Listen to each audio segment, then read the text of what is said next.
वारिसुरार्चितलिङ्गं निर्मलभासितशोभितलिङ्गम्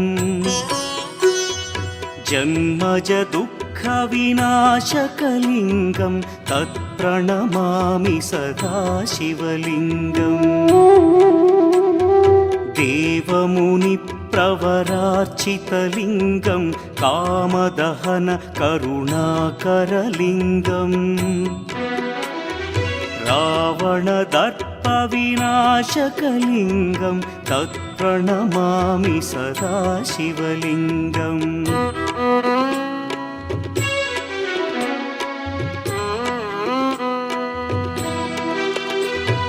सर्वसुगन्धसुलेपितलिङ्गं बुद्धिविवर्धनकारणलिङ्गं सिद्धसुरासुरवन्दितलिङ्गं तत्प्रणमामि सदा शिवलिङ्गं कनकमहामणिभूषितलिङ्गं फणिपतिवेष्टितशोभितलिङ्गम्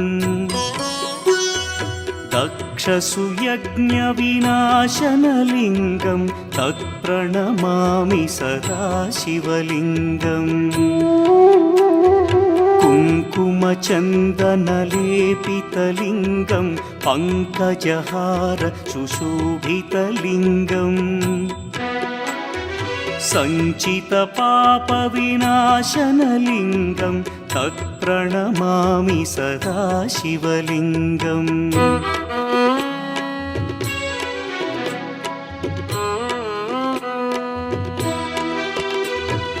देवगणार्चितसेवितलिङ्गं भावैर्भक्तिभिरेव च लिङ्गं दिनकरकोटिप्रभाकरलिङ्गं तत्प्रणमामि सदा शिवलिङ्गम् अष्टदलोपरिवेष्टितलिङ्गं सर्वसमुद्भवकारणलिङ्गम्